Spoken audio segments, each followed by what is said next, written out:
Hey, what's up, everybody? Just real quick, thank you for listening to the show. The show is brought to you by Ugly Books. We got sponsors. Yeah. So a notebook company came at the perfect time during my little journaling, and I'm doing all these episodes about it. So anyway, 3-pack of notebooks, multiples. You can check the website out, uglybooks.co, uglybooks.co. Check out all the different colors are there. A lot of them are limited time, so purchase quick. You can use my promo code Whomst at checkout and get 15% off of your first order. Again, that's uglybooks.co. Use the promo code Whomst, WHOMST, and get 15% off. Appreciate y'all. Enjoy the episode. But yeah, again, welcome back to the Whomst podcast episode. I don't even know what episode. It's 6:30 in the morning. It is January 23rd. Y'all heard about we gonna have our first trillionaire? I know it's companies that like probably hit. I don't know. I haven't looked it up. I tried looking it up. Because I heard about it like a couple days ago that apparently we're gonna have a trillionaire soon, which kind of like goes back to like my theory about like it's not even a theory. It's just money doesn't mean anything anymore. Remember when $1 million was a lot? It's like $1 million, you set. And now, I'm pretty sure you can still be set in stone if you have $1 million. If you're not like greedy and you're not buying a bunch of unnecessary stuff. But $1 million is, according to a lot of people, is like, remember when $20 when you was a kid was a lot, and now when you're an adult, you break 100, it's gone. You might as well throw it away. You might as well throw the whole thing away. Is that the same way? What you gonna do with $1 trillion? $1 trillion. Don't call me dumb. If I'm just gonna. A trillion is 1,000 billion, right? Somebody on the internet said it was 1,000,000 million. I don't know if that's true, but if that's the case, that's a lot too. But 1,000 billion, that's a lot. I could be wrong. You call me stupid in the comments. I don't care. But $1 trillion, bro. Do you know what you can do with that? I'm not saying, look, I'm not like pocket watching people and telling people what to do with their money. But if you have $1 trillion,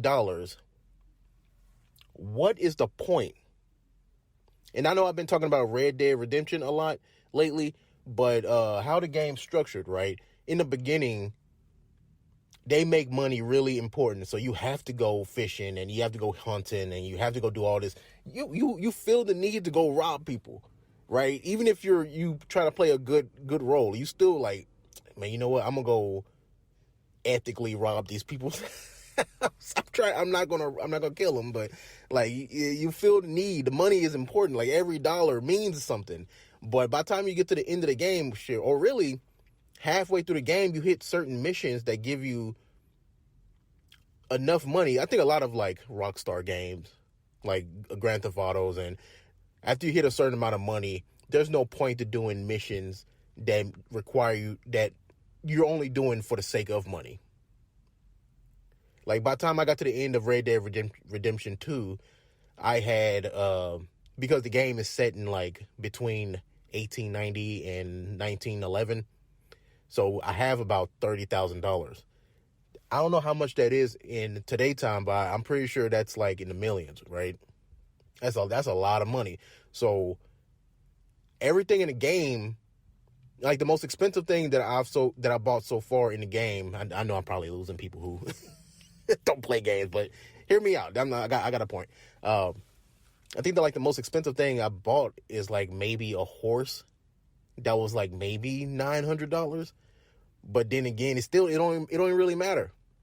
So like I just have $20,000 for no reason. So like going back to the $1 trillion thing, in today's time, what exactly are you using $1 trillion for? Like, yeah, you could be throwing it back into the company and making more money, but even then, what is the point? You could just stop. You just or is the because this is one thing I don't understand either. It's like sometimes is it Forge or whoever, these companies that like that pocket watch, that's their whole job, right? It's like, oh, guess who's a billionaire, right? That's all they do. That's their whole job, right? Like how do usually they count? It's not like, oh, this person has this amount of money in the bank. Like Kanye, he doesn't like he was supposed to be, he was a billionaire like a few years ago, right? But it wasn't like he had $1 billion in the bank. It was $1 billion based on the amount of like equity he has. Like, oh, this is how much the company makes in the company that is in his name, or how his houses, all that stuff, all that comes together to $1 billion. So in my opinion, does that even count? So is this person who has $1 trillion, is it, are they actually a trillionaire, or is it like, oh, this is just a combination of all the companies and the houses and the stuff like that, all this stuff together counts to $1 trillion? Like Elon Musk, is it just like, oh, his company would, like, is he SpaceX? Is it just that? And then like that what makes them a billionaire? Why do we not count how much they have in their wallet, like how much they have in the bank? Why is that not considered as the thing, right? Because I don't know. I feel like they just cheat, and I feel like they just kind of like they rubbing each other. That's not the term. Rubbing each other's ego. Circle jerking. I'm just gonna go with that. All right. They did. It's feel like they did. All these rich people just kind of like circle jerk. It's like, oh, we know we don't have this money, but like in stocks and bonds and this imaginary money, yeah, we're a billionaire that way. We have, the only way we can have this actual money is we it take like a whole year worth of process to like actually get all this money into the bank. It's weird. I don't know. I'm not going to even pretend I understand, man. But a trillionaire, you know what? How much what you can do with that? Because I didn't get to that point. You could solve. Now, like I know companies try to like, well, articles say, oh, the cure world hunger. It'll be, I'm just making up a number. It's like $100 billion or something like that, right? You could solve that. If you have $1 trillion, what's 100 billion? And then I feel like as people, right? And like I said, I know it's going to cost way more than that actually, because like 100 billion, and then let's just say perfect world. I just cut a piece of my bank account out and just give it to whoever to distribute this money. One, you have to get the people to do it correctly. Then you have to get the people to actually accept it and use it properly. I know it's a lot more. It'll probably cost way more than 100 billion because of just how greedy people are. I understand that. So I know it's not that simple. But let's just say it is, right? What's stopping you from just dropping 100 billion? And I feel like as a people, if we just all agreed and did it properly and wasn't greedy and all that good stuff, right? I feel like we can just make that person like you. I feel like you don't even got to shop no more. Like if you drop 100 bill for the sake of the world, I feel like as people, you get like the key to like Earth, something like that. Like you can't get away with shit, but like, oh, if you want to go to like McDonald's or something, like just go. Hey, I'm Nathaniel Washington. Remember me? I'm the guy who dropped the bill. Oh, here's your free lunch. Like you don't have to pay for anything anymore because you paid for everybody. Like I feel like why can't we do that? Why can't these? I don't know. And then these companies don't want to do that. Whoever that guy is, cause I tried to look it up, and they hiding his name. Why am I doing this bit for so long? I tried looking it up. They was like, we'll have our first trillionaire soon, and they're not saying who it is. They're saying like buzzword names like Elon Musk or like Jeff Bezos and stuff like that. They're not, people who like really look at these like behind the scenes, we know that it's not these people. Yeah, they're very rich, but it's somebody else. It's some unknown, filthy rich, slavery owning motherfucker out there just hiding. oil company, somebody probably in like fucking in the Midwest somewhere, buying Instagram models to come over to shit on their chest and have them fuck kids. That's because that's what they do. It's like they, you see those Instagram models try to like make you feel bad for having a 9 to 5 when in reality they going to Dubai because they fucking kids. Like it's them. That's them. These are these filthy rich, super hyper powerful people who will get you murdered and you'll just disappear. You just disappear. You will not exist anymore. Your family won't care about you. Nothing. It's like, they're like, who did he fuck with? It's like they fucked with Johnny Oil over there. He just gone. It's like, damn, I got shit. Like one of my family members. If one of my family got killed, and I'll find out it was like, what's his name, Pablo Escobar or some shit like that. I'm like, why the fuck was he fucking with him? Like, I'll be sad. Let's say, like, a cousin or some shit like that got killed like that. I'm like, I'll be sad, but at the same time, I'll be like, why the fuck was he fucking with Pablo? That's how it be. It's like, I don't know. I'm losing my point. I'm going way longer than I'm supposed to for that. I wrote down so much stuff. I guess that's a good thing. But, yeah. I saw this video about this young lady, because I dabble in like weightlifting, and I enjoy it, but I think I've hit a point where now I can just focus on toning myself up to make it look better. But like I'm a pretty strong guy, except my back. My back kind of destroyed any other extra potential I can create, but whatever. So I enjoy powerlifting. I like people who take care of their body muscle-wise. It's very interesting to see, especially these personalities, especially now that it's not just filled with a bunch of douchey people, like this dude named Sam Salek. He's on Instagram. You see him on TikTok.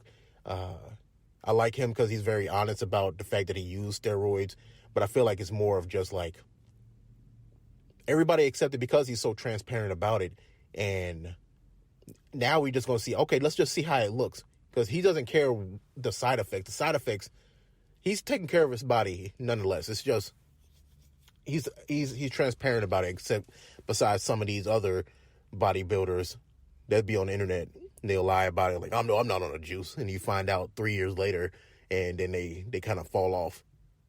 Like, you could have just told the truth. It's fine. Because you're on the internet.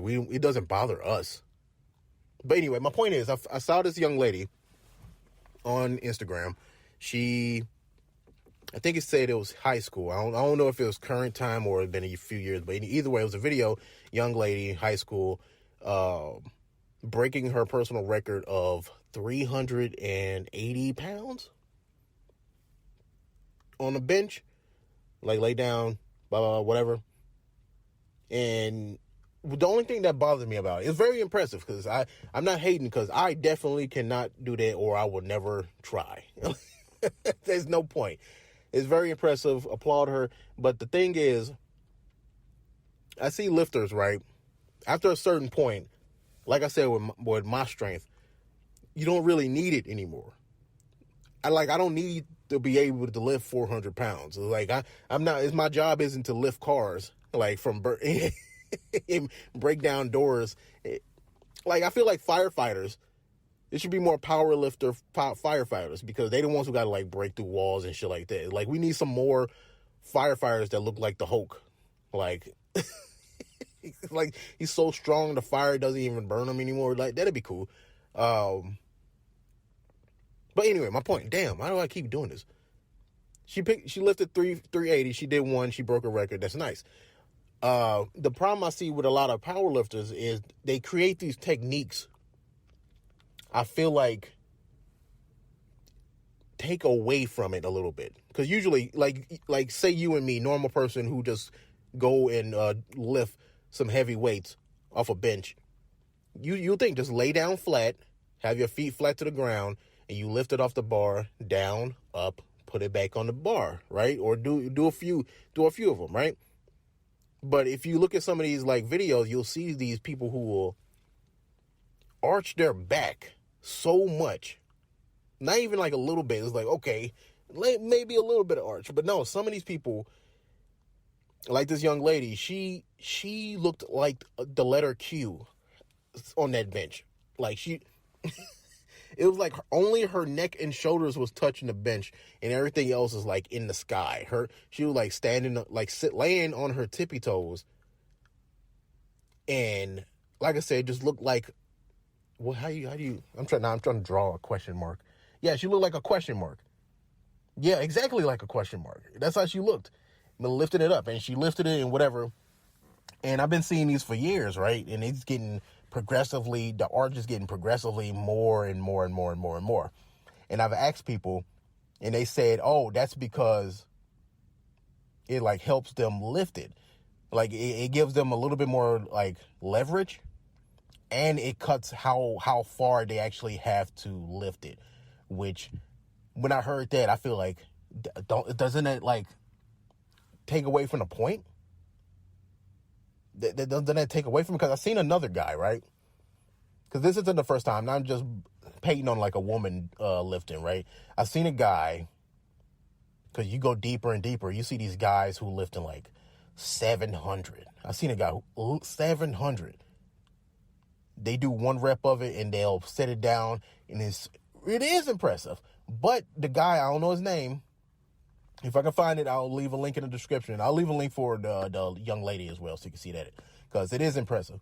But the guy, he lifted 700, and he had it arch, just like, not as intense, because he was kind of fat. He was like really fat, but so he couldn't really do the arch. But his arch was kind of, he did the arch, and he had some like a wrap that wrapped around his biceps, both of them, like keeping them together. You know how, like, let's see, what's a good example? I can't think of one, but let's just say you have like a table with weak legs, right? So you'll wrap the legs together so you can put something heavy on top so that the legs have a little bit of support and don't break. You'll be able to lift a little bit more. So that's the same thing he was doing. So he had these, like, it looked like a back brace that was like holding both his biceps in such a way, right? So he can be able to lift it. And since he had the arch, he didn't have to lift it that far, and he put it up. Again, it's impressive that you was even able to lift the 700 in the first place, but it kind of takes away from the fact, what's the point of being able to brag about 700 pounds when I look at the video and it wasn't just like you laying on your back and you lifting it. It kind of, I don't know how to explain it. You had handicaps. Like, yeah, the weights is heavy, but you had it on slightly easy mode, right?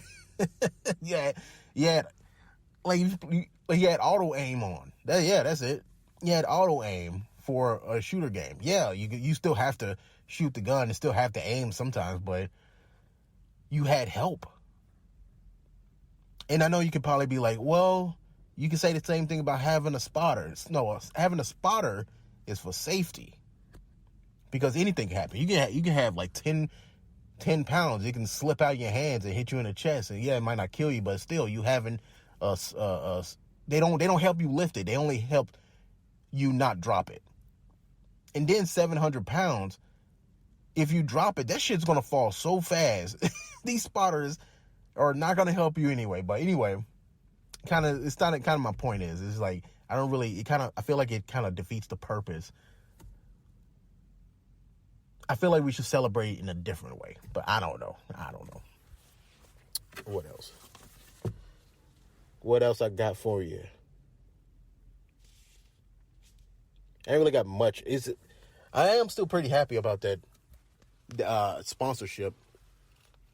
It's still funny that it's another company called Ugly Books, but you're going to see a lot more of that. You're going to hear me talk about it all the time, so I really appreciate it if y'all really do support this podcast. Oh, That's it. That's what I need to say. I need to announce this. Probably if you follow me on Facebook, I said it there, but I said that I was dropping a couple of blerdz. And it most likely it will be temporary. But it's really up until I get enough money to get an editor. Because I am driving myself crazy. Because not only am I the talent, I'm the talent, I do the editing, and since we've been doing like these TikToks and like all this other stuff, the editing is way longer than it is for the Whomst. Like, I barely have to do any editing for the Whomst, because if I fuck up, I just re-record it, right? But it's a lot. I'm a talent, the editing. I post, I make the descriptions. I try to find sponsorships. I try to. I spend so much time, and it's getting worse and worse and worse, and it's driving me crazy. On top of being like the main person promoting the show as well, and that can get kind of annoying as well. It's just like I feel like I just have way too many shows, and I will say this: a couple of blerdz actually was doing better than the Whomst. Like people, a lot more people listening to it, but I don't really care about that. I want engagement. And I feel like I was putting way too much work into both of these shows. Like, I got like 2.5 shows I'm doing, because I kind of count Casual Enjoyer, but that's more of a hobby show. It's like if I happen to watch something and I'll talk about it. But I got too many shows, and I got way too much stuff going on in life for the ratio between engagement and the work that I'm putting in doesn't really set okay with me, and it's driving me crazy. So, I told myself beginning of last year, the resolution for the 2023 I was supposed to drop something. I was supposed to drop a lot of stuff and just focus on one thing, but my mind can't do that. I've been figuring this out with journaling, and why do I do this to myself? And I don't know. It's a part of maturing, man. As much as I hate quitting something that I enjoy, because I do enjoy recording a couple of blerdz and the Whomst, but I feel like if I would have kept doing a couple of blerdz, I was gonna quit everything. And it's a very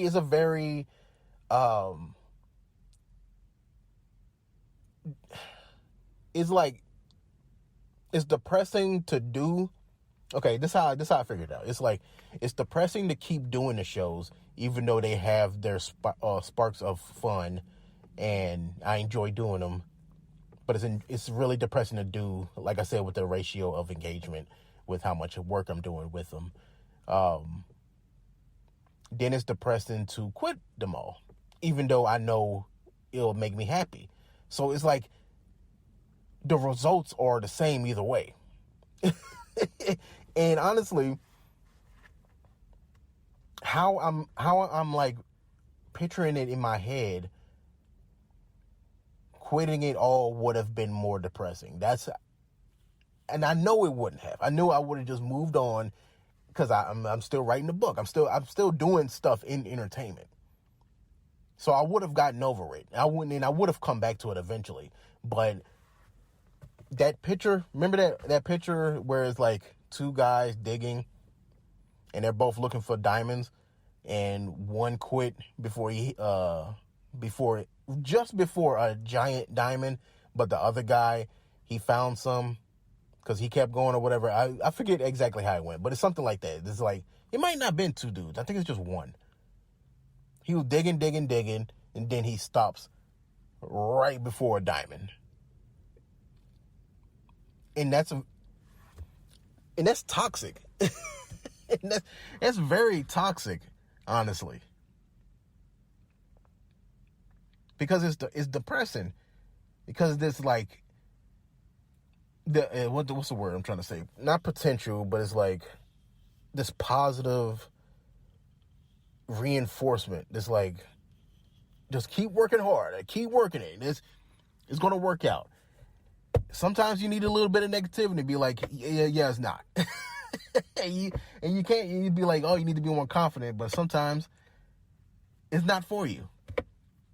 Maybe like 10 years ago, but I do realize the podcasting space is saturated now.